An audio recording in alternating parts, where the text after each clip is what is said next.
Good morning, everybody, and welcome back to the Uncertainty Brief. I'm Paula Scaper. And I'm Susan Goebel. How are you doing today, Paula?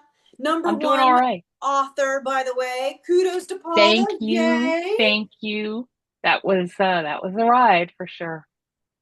Busy work, busy times. Yeah. Good times. Good times. Indeed. So, we have been getting a lot of questions in our DMs, have we not? Mm-hmm. Reporting, Yep. automation, what's actually worth fixing first, and how to keep teams and businesses on track. I want to read out three specific DMs that we got because they're Okay. interesting and maybe they're just going to be resonating with whoever's listening. So, first one was our leadership meetings keep derailing because everyone brings a different source of truth, a different version of the numbers. It's never happened, right? Mm. How do we get a single source of truth without rebuilding our whole tech stack? That's a good question. Two was we keep hearing about N8N, AI reporting, automated dashboards. How do I actually know what's worth taking the time to do and not just creating chaos? Mm-hmm. And three, our team spends more hours prepping reports, but we still debate numbers more than decisions. How do we shift to faster interpretation, cleaner data, and reports that drive action? Paula, you and I have encountered this many times with clients. This is very simple single sources of truth, automating what really needs to be automated and leaving the rest alone, or for when we actually have time in the business.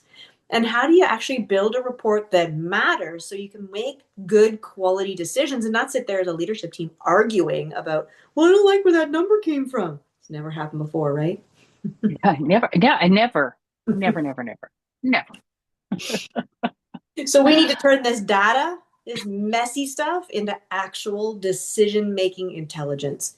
If this was your client, what would you say, Paula? Wow. Um, well, I think first of all that dashboards are amazing for leaders once you know what needs to be there. And I find a lot of times we get all caught up in this hype of, oh, we have to do this fancy technology thing, right? We have to do this fancy technology thing because I need to see this. And we invest a lot of time on dashboards and numbers and stats, and then they don't work. And then they don't work. And I'm thinking of a specific client that I worked with a few years back, and they had built, or specifically an individual in the organization had built dashboards for their data with Google's Looker Studio tool. It was an awesome dashboard, except What? the numbers weren't right. Ooh. The numbers weren't right. And so the numbers looked really good on the dashboard. But when you started digging into the numbers, they were inconsistent frames of time. There were all sorts of issues with the numbers, and ultimately, it wasn't the math wasn't mathing, and so I spent several hours one day trying to peel apart these numbers to figure it out, and it turned out that what looked like great sales numbers because of the way it was reported was actually obscuring the fact, let's call it that, like foggy vision, that the sales close rate had gone down dramatically and the average sale had gone down. The average value of a sale had gone down. And so you have a CEO who's looking at this dashboard going, I don't understand. There's no money in the bank. Like, this isn't working, right? The math isn't mathing. And you're telling me that we're getting all these leads from our marketing efforts, and I'm not seeing it in the financials. What the hell is going on? And so we dug in. And sure enough, leads had quadrupled, close rate had tanked, right? So now you're looking at, is this a lead quality issue? What is the issue? But we didn't know that that had happened. And to layer on top of that, the the average sale had also dropped. And so now when you've discovered this, right? Now you've got to peel the onion. So my long story short, my thing on dashboards is they are amazing once you are getting consistent, accurate insight from the data you're getting in a spreadsheet or a handwritten report in the team meeting every Monday or whenever you have your weekly leadership meeting.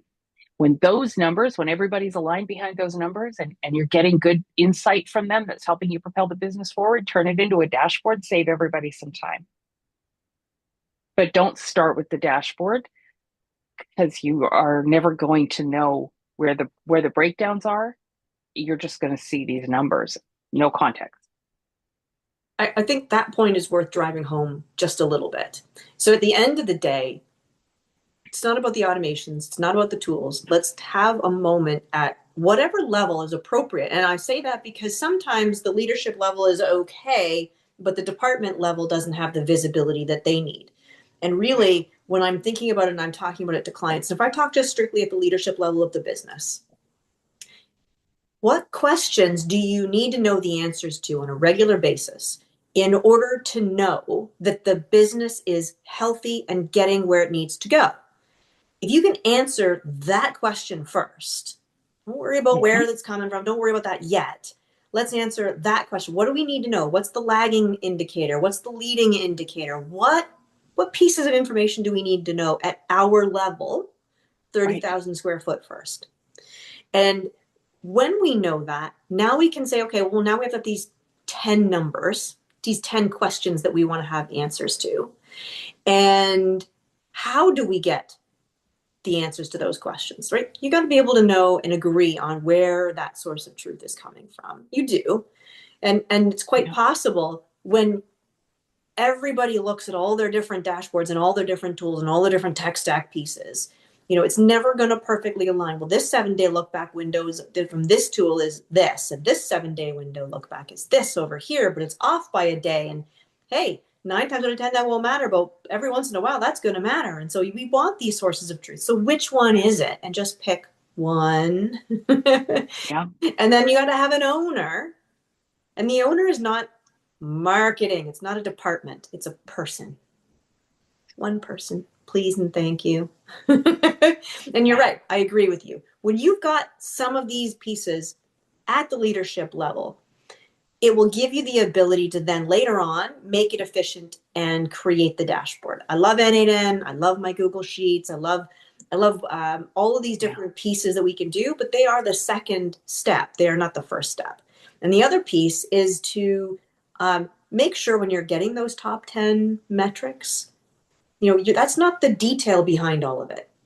There still needs No. to be more detail, right? If one of those metrics comes from a marketing or a sales department, then that marketing or sales department needs to also be tracking the why behind, is it a good metric, a week over week metric that hasn't changed, or a bad metric? Because we still need to know why. There's the what, and then there's the now what. Mm-hmm. And actually, you just brought up something really important because we're talking week over week. But sometimes, if you don't actually give yourself enough of a time span between the points on your data chart, you're actually going to overreact to things that are reasonably minor, you know? And I've seen companies do this where, okay, we need to, I don't know, let's pick a sales number. We need to make 35 calls a week. Each rep needs to make 35 calls a week. So that means they've got to make, I don't know, what's five into 35, seven calls a day, right? Well, if you had a sales manager who's on top of, did you make 7 calls today? Did you make 7 calls today? You're, and then you panic because somebody's only made 3 calls on Monday and Tuesday. You're completely missing the fact that they only made 3 calls because they had 4 sales meeting and closed 2 deals. You're looking at the wrong number in terms of performance over too short of a time span. And so some things you track weekly, but then there are other metrics where, take a look at them once a month, like web traffic. Unless you're the web person in the company, you don't need to look week to week, right? If you're the owner of a retail store and you've got an e-commerce shop, look at your numbers monthly, but be super clear about what you need your webmaster tracking weekly so that they can pull those numbers at the drop of a hat for you. Can we also talk about having goals and objectives with our numbers? It's great to say my number is 10. But is 10 good? Is 10 bad? Is 10 a stretch? Is Yeah. 10 predictive? I have no idea. And sometimes I know the first few versions, and let's be clear, it takes time to get the numbers right. What are we tracking? What are we talking about? And why are we talking about it? It's not, hey, I did this once, look at my great chart. Yeah. Right? It's, hey, I did this and now I can understand what's going on in the business machine that is creating that number. Yep. It's very interesting to have those conversations. So you're right. The cadence. Is it a weekly number? Is it a monthly number? Is it a quarterly number? And the level of growth, the speed at which one organization is growing or not. If you're in hyper growth, your cadence is going to be very different for some of these metrics compared to somebody who's growing at 2% a year. And let's say that's not bad, by the way. I love that they're growing at 2% a year. It's their goal, it's their objective, but they don't need to look at their numbers weekly. They need to look at them monthly for certain things. Yeah. And then those leading and laggings, and I know we talked about this before, but some things are predictive, leading, and some Mm-hmm. things are historical, and you can't impact anything in history. You can only look at that stuff going forward. You want to know something that is probably going to be controversial. Oh dear, not controversial. Businesses focus obsessively about their revenue and obsessively about their profit margins. And those are both lagging indicators. Your revenue and your profit gives you information about decisions you made yesterday, activities you did 3 or 6 months ago, success rates for strategies you made decisions about last month, last year. They don't help you with anything other than knowing how much you can fund the future of your business. And I see a lot of people, a lot of business leaders get wound up about their revenues, but they don't change the behaviors that led to those revenues. They actually lean in to those behaviors. And a great example of that is just this year with no, COVID. I was going to say with COVID. Whoa, everything else that's happened. I feel like, COVID started this period of chaos that just is never going to end in the world. But at the beginning of this year, a lot of business leaders, you had two kinds. You had the folks that were like, okay, meet this conditions of the world head on, and we're going to drive forward. They were the minority. And then there was a group that was, oh my gosh. And what people did is they did all the things that haven't worked in the past. And now those businesses are paying the cost, unfortunately.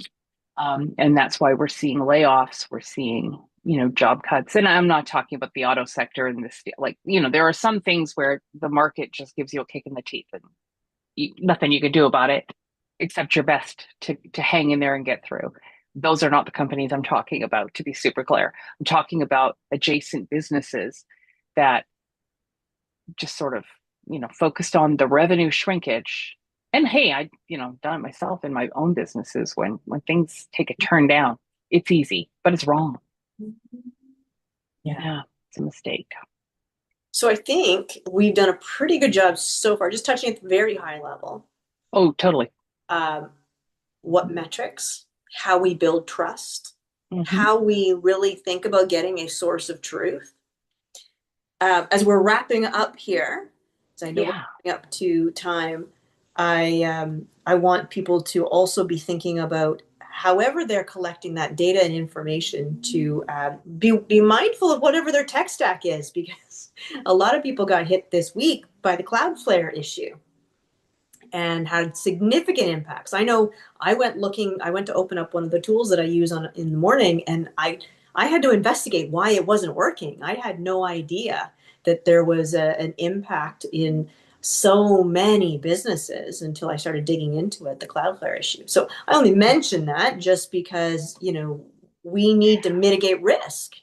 We do. And it actually brings up maybe a topic for another day, but it does bring up that with everything having moved to the cloud, because we went through it, worldwide not that long ago with AWS when they had their kerfuffle.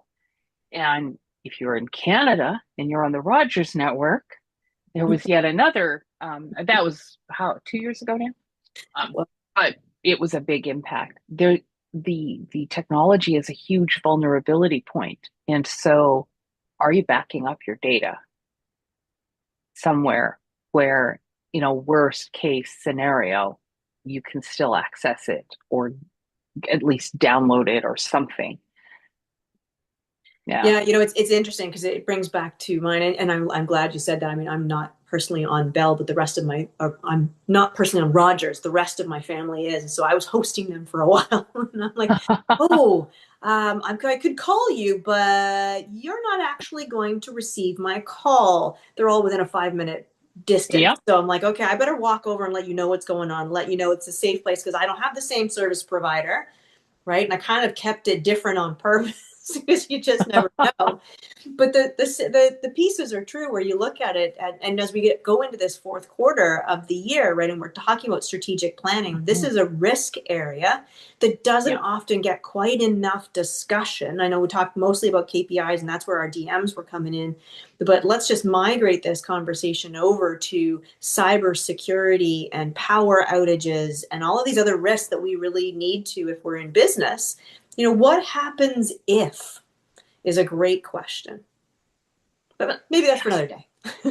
That is for, I mean, there are a few things that we didn't touch on today that I think are worth addressing another day.